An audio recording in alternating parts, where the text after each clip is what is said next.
तो स्वागत है आप सभी का वास्तविक संख्या की दूसरी क्लास में। तो मैं उम्मीद करता हूं कि आप सभी बहुत ही अच्छे होंगे और पहली क्लास को आप लोग देख लिए होंगे। ठीक है जी, चलिए अगर आपने पहली क्लास को नहीं देखा है तो डिस्क्रिप्शन में लिंक मिल जाएगा पहली क्लास का, आप लोग वहां से देख सकते हैं। ठीक है, अब यहाँ पे जो है इस क्लास को अटेंड करने से पहले मेरी ख्वाहिश यही रहेगी कि आप सभी पहले पहली क्लास को जाके देखिए, ताकि इस क्लास में जितने भी कंसेप्ट आप सभी को पढ़ाया जाए वो आपको अच्छे तरीका से समझ में आए, क्योंकि गणित है यहाँ पे एक क्लास दूसरी क्लास से जो है ना रिलेटेड रहता है। इसीलिए आप सभी को पहले जो है वो पहली क्लास जाके देखना है और इसका प्लेलिस्ट भी बना हुआ है। ठीक है जी, चलिए तो समझते हैं आज की क्लास में। तो आज जो है बेसिकली हम लोग वास्तविक संख्या को शुरू करने वाले हैं। पहली क्लास में हमने बेसिक मैथमेटिक्स को कवर किया था, जो क्लास 10th के कंप्लीट मैथ में जो है कहीं कहीं पर उपयोग होता है, तो उन सभी चीजों को मैंने पहले देख लिया था, जो आपके लिए बहुत ही बेनिफिट है। चलिए यहाँ पे समझते हैं सबसे पहले जो आपका चैप्टर का नाम है वास्तविक संख्या। आखिर वास्तविक संख्या क्या होता है और कैसे पढ़ा ये वास्तविक संख्या चैप्टर का नाम। तो देखिए, जैसे कि हमने पिछले क्लास में देखा था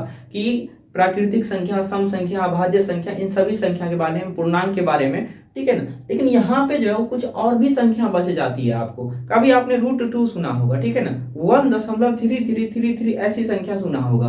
तो बताओ ये सब संख्या क्या आता है, इसको तो एक अलग नाम नहीं देते हैं हम लोग, है ना। तो उसी संख्या जो बचा हुआ संख्या है, जैसे 1.3456 अनंत तक जा रही है, या मान लीजिए कुछ ऐसे संख्या जैसे पाई हो गया, पाई/4 हो गया, ठीक है, √3 हो गया, √2 हो गया। इसको आपने कभी भी जो है वो जो नंबर सिस्टम है उसमें आपने नहीं देखा होगा प्राकृतिक संख्या में, सम संख्या में। तो वही जो बची हुई संख्या है ना, उनको हम लोग वास्तविक संख्या कहते हैं। यानी यहाँ पे आप लोग समझिएगा, परिमेय संख्या और अपरिमेय संख्या का जो समूह होता है वो आपका वास्तविक संख्या कहलाता है। ठीक है, जैसे मान लीजिए √2 होगा, 4 हो गया, 3/4 हो गया, ठीक है ना, √3 हो गया, पाई हो गया, 22/7 हो गया। इन सभी संख्या का जो समूह होता है वो आपका क्या कहलाता है जी, तो वास्तविक संख्या कहलाता है। यहाँ पे लिखा हुआ भी है, ठीक है, और लिखने की आप लोग को जरूरत भी नहीं है। क्यों? क्योंकि इन सभी का PDF नोट प्रिंटेबल फॉर्मेट में आप सभी को दे दिया जाएगा। इसके लिए आप 2026 के लिए जो मैंने बैच लॉन्च किया है, आप उसमें इनरोल हो सकते हैं। डिस्क्रिप्शन में लिंक है, व्हाट्सएप प्राइवेट ग्रुप में आप लोग ज्वाइन हो जाइए जी। चलिए उसके बाद समझते हैं आखिर ये परमेय संख्या होता क्या है। देखिए, परमेय संख्या के बारे में ही इस चैप्टर में हम लोग बेसिकली समझने वाले हैं, और अपरमेय संख्या के बारे में। लेकिन यहाँ पे सबसे पहले एक छोटा सा हेडिंग आप लोग समझ लीजिए। कोई भी संख्या जब बट्टा में होता है ना, तो उसे हम बोलते हैं परमेय संख्या। लेकिन कंडीशन होता है कि 0 जो है वो बट्टा में नहीं होना चाहिए, वो जो आपको मैं बाद में बताऊंगा। यानी P/Q के फॉर्मेट में जो भी संख्या है ना, वो आपका परमेय संख्या कहलाता है। यहाँ पे भी देखो 4 नहीं है कुछ बट्टा में, तो 1 हम मान सकते हैं। ठीक है, किसी भी संख्या को 1 से डिवाइड करने पर कुछ भी नहीं होता है मेरे दोस्त, वही होता है। ठीक है, चलिए उसके बाद यहाँ पे भी 1 मान सकते हैं। यानी हर एक संख्या 1 से डिविजिबल होता है, हम जानते हैं। इसीलिए जो है ये 4 भी परमेय संख्या है, ये 2 भी परमेय संख्या, 5/2 तो है ही, 22/7 भी है, ठीक है, 2/3 भी है, 1.5 भी है, 1.333 भी है। ठीक है, चलिए उसके बाद आता है आपका अपरमेय संख्या। यानी जो संख्या, यहाँ पे हमने परमेय को देखा था, लेकिन कुछ ऐसी संख्या यहाँ पे देखिए, जैसे √2 हो गया आपका, ठीक है, ये √3 हो गया, ये जो है वो √5 हो गया। इन सभी संख्या को हम लोग क्या कहते हैं, अपरमेय संख्या। याद रखना है, जो रूट से बाहर नहीं आता हो, या जो क्यूब रूट से बाहर नहीं आता हो। कहने का मतलब, मान लो कि अगर क्यूब रूट यहाँ पे आ जाए, ये भी संख्या जो अपरमेय होता है। ठीक है, 4th रूट आ जाए, ये भी संख्या आपका अपरमेय होता है। ठीक है ना। चलिए अगर मान लीजिए आपसे कभी कोई पूछता है कि बताओ √16 जो है ना वो क्या है, अपरमेय संख्या या परमेय संख्या, बताओ इसका क्या सही उत्तर होगा जी। ठीक है, देखिए √16, ये ना समझिएगा कि रूट यहाँ पे लगा हुआ है 16 के ऊपर, ये संख्या अपरमेय कहलाएगी, नहीं जी। ऐसा गलती आप सभी को कभी भी जीवन में नहीं करना है। यहाँ पे देखिए 16 जो है ना, वो 16 को क्या लिखते हैं हम लोग जानते हैं, 16 जो है वो 4 के बराबर होता है, और ये 4 आपका क्या होता है, तो ये परमेय संख्या होता है। यानी वैसी स्क्वायर रूट वाली संख्या जो पूर्ण वर्ग हो, वो क्या होता है, परमेय संख्या कहलाती है। ठीक है, तो मुझे उम्मीद है कि आप लोग वास्तविक संख्या और अपरमेय संख्या के बारे में जो है वो कुछ चीजें जान गए होंगे। बाकी इस कंप्लीट चैप्टर में हम लोग इन्हीं सभी चीजों के बारे में समझेंगे। चलिए बढ़ते हैं आगे अपनी, ठीक है, क्लास में हम लोग देखते हैं कि अब अगला मेरा कंसेप्ट क्या है। तो चलिए अब हम समझते हैं अंक गणित की आधारभूत परमेय। यहाँ से मेरा क्लास 10th का जो है वो थ्योरी का पोर्शन शुरू होता है। ठीक है, तो आइए समझते हैं कि अंक गणित की आधारभूत परमेय क्या कहती है। ठीक है जी, चलिए तो यहाँ से आप लोग समझिएगा। यहाँ पे देखिए क्या है कि प्रत्येक भाज्य संख्या को अभाज्य संख्या के गुणनफल के घातों के रूप में हम लोग लिख सकते हैं। ठीक है, यही आपका क्या कहलाता है, तो अंकगणित की आधारभूत प्रमेय कहलाता है। यहाँ पे आप लोग ध्यान से समझिएगा, एग्जाम्पल के जरिए, तब आपको जो है वो बहुत ही अच्छे तरीका से आपको क्लियर होगा चीजें। बताओ, कल ही की क्लास में मैंने आप सभी को भाज्य संख्या और अभाज्य संख्या के बारे में पढ़ाया था। मैंने बोला था कि कल की क्लास जो है वो बहुत सारी इंपॉर्टेंट है। ठीक है, बहुत इंपॉर्टेंट है आज की क्लास के अनुसार, इसलिए आपको पहली क्लास देखना चाहिए, उसके बाद यहाँ पे ज्वाइन होना है जी। चलिए, तो यहाँ पे समझते हैं सबसे पहले भाज्य संख्या क्या होता है। तो कल की क्लास में मैंने डिस्कस किया था, इसीलिए मैं यहाँ पे आज नहीं बताने वाला हूँ। ठीक है, यहाँ पे देखिए, मान लीजिए कि एक भाज्य संख्या, कोई भी भाज्य संख्या आप ले लो, मेरे हिसाब से मान लो कि 50 ले लेते। ठीक है, 50। अब क्या कहता है आपका प्रमेय कि प्रत्येक भाज्य संख्या को हम अभाज्य संख्या के गुणनखंड के या गुणनफल के रूप में हम लिख सकते हैं, या आपके उसके घात के रूप में भी लिख सकते हैं, एक ही बात होता है। ठीक है, चलिए, तो बताओ अब इसको घात के रूप में कैसे लिखते हैं। इसके लिए हम लोग यूज करेंगे एलसीएम विधि। ठीक है, अब एलसीएम तो आता होगा आप सभी को। यहाँ पे देखिए 50, और 50 कैसे करेंगे, तो 2 से लगेंगे तो 25 होगा, 5 से लगेंगे तो यहाँ पे क्या होगा, 5 होगा, और 5 से लगेंगे तो यहाँ पे कितना होगा, 1 होगा। यानी इस 50 को हम क्या लिख सकते हैं, तो 2 गुने 5 गुने 5 गुने 1 लिख सकते हैं। और याद रहे कि एक लिखें चाहे ना लिखें, कोई भी फर्क नहीं पड़ता है, हम जानते हैं इस बात को। तो यहाँ पे स्पष्ट आपका बिल्कुल ही सही उत्तर और सही तरीका भी आ गया। इसी को हम लोग क्या कहते हैं, तो अंकगणित की आधारभूत प्रमेय कहलाता है। बताओ, ये गुणनफल के रूप में लिख दिया, आप इसको घात के रूप में भी लिख सकते हो, कोई बात नहीं है, आगे भी पढ़ेंगे वैसे जब एलसीएम विधि हम लोग सीखेंगे। तो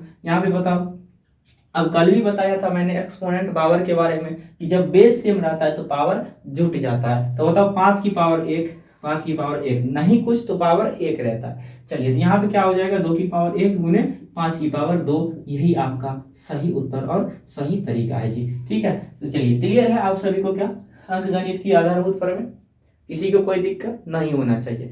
चलिए, यही था आपका। बेसिकली आप लोग इसको ऐसे भी कर सकते। चलिए, दूसरा एग्जाम्पल आप समझ सकते हैं 24 का। तो 24 का भी क्या कर सकते हैं, बात तो यहाँ पे एलसीएम करके आप निकाल सकते हो, लेकिन आसानी से हम जानते हैं कि 2 गुने 2 गुने 2 गुने 3, 2 दूना 4, दूना 8, 3 24, ये आपका इसका सही गुणनखंड होता है। या इसको घात के रूप में लिखिएगा, देखिए सिंपल तरीका, ऐसे भी समझ सकते हैं, 1 2 3, 3 है ना, तो 2 के माथा पे 3 लिख दो। ठीक है, तो यहाँ पे 3 की पावर 1, यही आपका सही तरीका और सही मेथड है। ठीक है, क्लियर है आप सभी को। मुझे उम्मीद है कि आप सभी को ये सभी बातें क्लियर होगा। चलिए, बढ़ते हैं अपने नेक्स्ट कंसेप्ट के ऊपर और जानते हैं अपना अगला कंसेप्ट।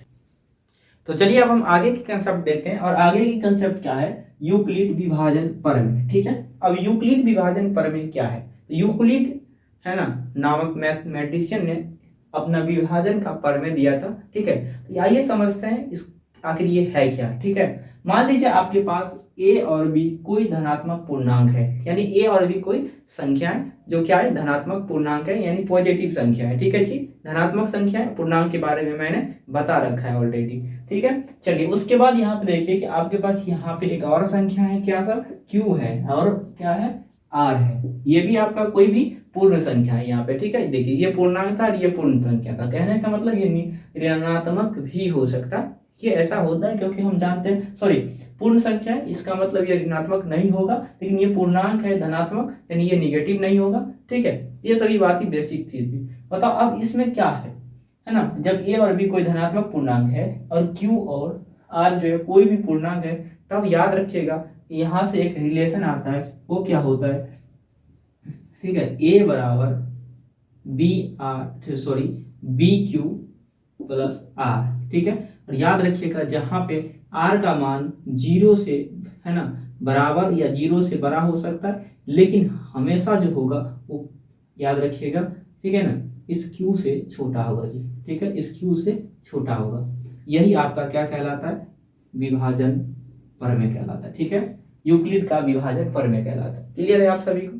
ठीक है, किसी भी प्रकार का कोई आपत्ति नहीं होगा, याद रखिएगा a बराबर कोई भी संख्या बी क्यू प्लस आर है। ठीक है, जहां पे r जो है वो 0 से बड़ा और q से छोटा होना चाहिए, ये सभी आप जानते भी होंगे यहाँ पे। चलिए, इसको एक और तरीका से लिखा जा सकता है, साधारण तरीका, इसी को हम लोग क्या बोलते हैं, भाज्य बराबर। ठीक है, भाज्य बराबर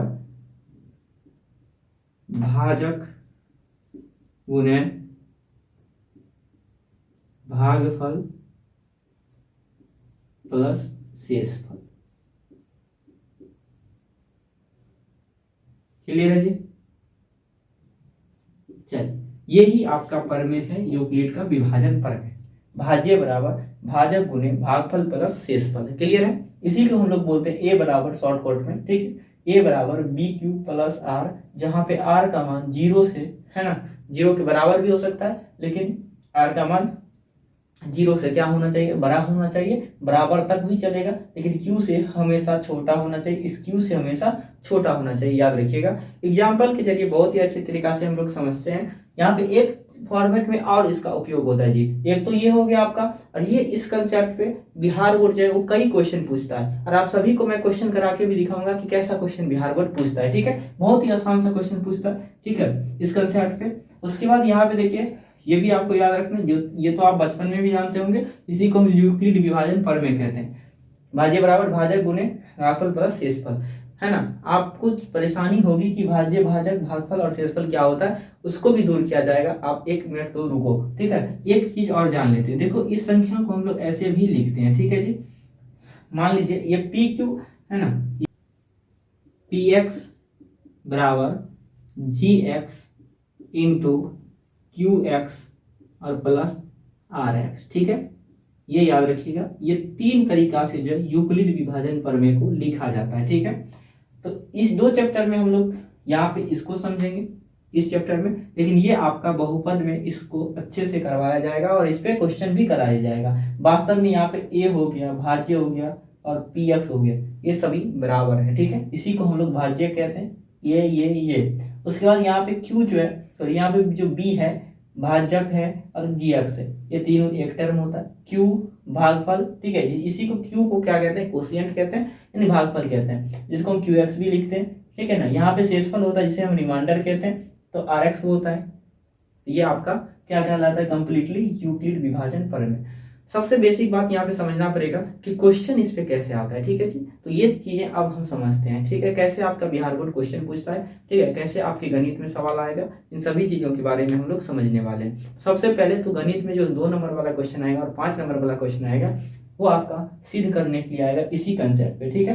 मान लो आपको ए का मान दे देगा, ठीक है, मान लो ए का मान 50 दे दिया, और यहाँ पे बी और क्यू और आर का भी मान आपको 50 दे देगा, या सॉरी 50 नहीं देगा, मतलब कुछ अलग अलग देगा, और बताएगा क्या, बताओ इन दोनों का आपस में रिलेशन सही है या नहीं है, ठीक है। सारी चीज आप सभी को कराया जाएगा, आप तो सबर रखो, ठीक है। चलिए बढ़ते हैं क्वेश्चन के ऊपर। आपके सामने क्वेश्चन है, इस क्वेश्चन का आप लोग सोल्यूशन करके तेजी से आप लोग कमेंट करके उत्तर बताइएगा, ठीक है।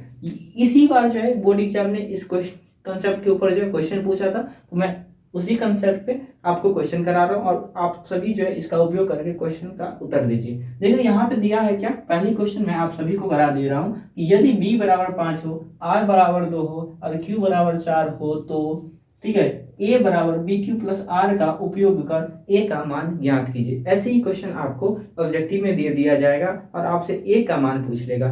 हो सकता है कभी आपको a का मान दे दे, आर का मान दे दे, बी का मान दे दे और क्यू का ही मान पूछ ले, ऐसा भी हो सकता है। सभी टाइप को मैं आप सभी को यहाँ पे अपने से करके बताऊंगा कि कल के डेट में मान लो एग्जाम में आएगा तो आप सभी को किसी भी प्रकार का कोई भी परेशानी नहीं हो।